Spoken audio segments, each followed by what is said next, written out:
Hello and welcome. I am Kirsten, founder of the Vibrant Mom Society, author of Joy in Motherhood, and most importantly, mother of three. And this is Mom Help Monday, where I help you tackle one of your biggest parenting challenges. Now, this is part 2 of our eating series. Last time we talked about how you can get your kids to eat vegetables from a young age by incorporating family mealtime when they start eating solid foods, and also introducing vegetables in different ways. Now, today I want to start out with saying that sometimes we need to just back off a little bit. Now, this is specifically meaning when children say, "I'm full," we need to listen to them instead of making them finish the food on their plate, because this can prevent their bodies from knowing and recognizing those cues that they are actually full and that they are actually satisfied. So the more we do this and the more they age, the bigger they get, the older they grow, they will lose that ability to listen to their body so much and can create and elevate problems with eating down the road.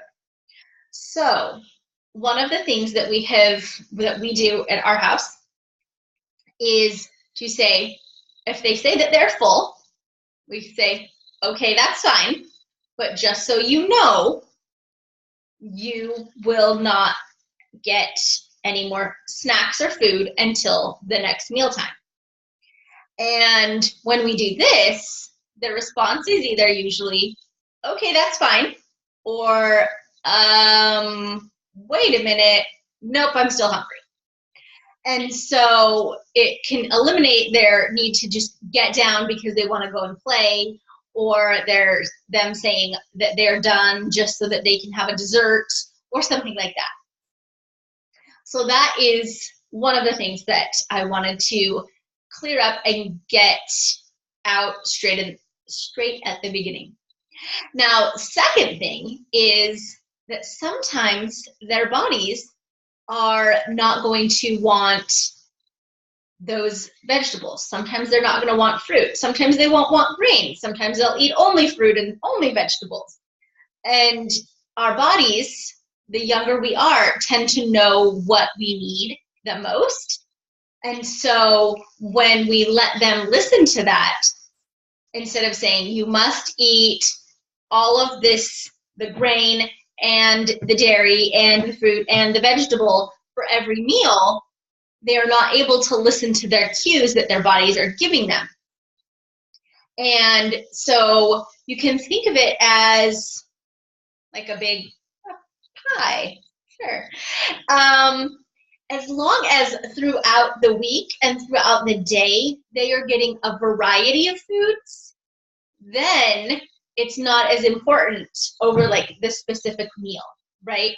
So if through the week they're getting a variety of fruits and vegetables and grain and dairy and all of those things, and it's overall a balanced diet, then that is okay. And that's much more important than making sure that every single meal is balanced. So that is the second thing. And the third thing for today is that sometimes kids, they change their minds, right? I mean, if you've been around a young child for any amount of time, you know this. And so one day they might love grapes. The next day they hate grapes. And one day they might love tomatoes, and the next day tomatoes are the worst. And so it can be really frustrating as a parent trying to keep up with the things that your kid does and doesn't like. I know, I have been there.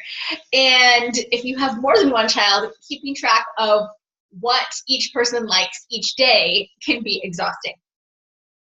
And so we have started implementing this trick into our family meal times, and it has been great.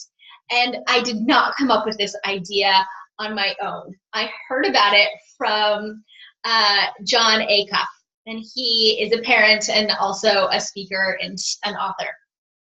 And it's called Vegetable Amnesty.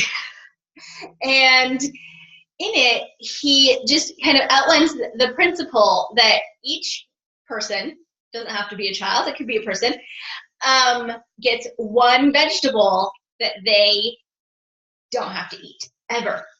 If it's in any food, you are free to pick it out. You don't have to eat that thing. You do not have to eat this vegetable. So for my husband, that is mushrooms. He cannot stand mushrooms. And for my youngest, that is cooked peppers. She cannot stand cooked peppers. My son hates cooked carrots.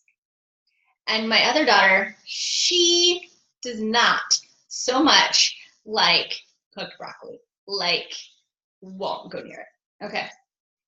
So we all have our thing we don't like. And that's the one thing we get. That's one thing, one vegetable. And so if I cook something that doesn't have any of those things in it, but has other vegetables like spinach and tomatoes and cauliflower and whatever, right? Guess what? Nobody gets to say, oh, but I don't like that. Because they picked their one vegetable, and that's the one vegetable they don't have to eat. Everything else, they have to eat it. And you don't get to change your mind. Well, not true. You can change your mind. But you have to eat, well, John's rule is 10. I say 5. You have to eat 5 bites of the vegetable that you previously chose. So say my daughter wanted to switch from peppers to cauliflower. She would have to eat 5 strips of cooked red pepper if she wanted to decide not to eat her cauliflower.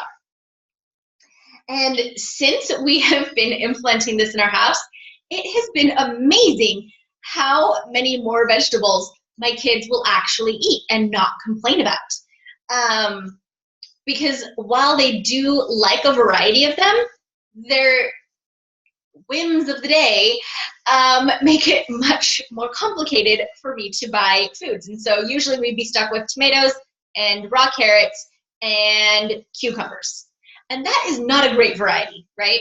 And so by implementing this, you can say, you know, our variety is expanded, because if the things that people have chosen are not in that dish, then it's okay for us to eat. And so those are the 3 tips for today of how to overcome eating challenges with your kids and in your family. And now this series is going to have one more. So watch for that coming up in part 3 of Eating Battle Solved with Mom Help Monday. Now, if you want to schedule a call with me to talk about the challenges that you are having in your house, please click the link below and schedule that call. It's really fun. It's like 30 minutes where I just ask you some questions about you and your family. We get to know each other, and then I can help you figure out how to solve that problem that you're having. So it's not scary or anything like that. It's really fun, and I really love getting to know you better and more personally, because that is what the Vibrant Mom Society is all about. It is building a society of moms that can share ideas and resources and build relationships with each other so that we're not alone in this whole motherhood thing, right? So schedule that call with me. It's lots of fun. And I look forward to chatting with you soon. Bye.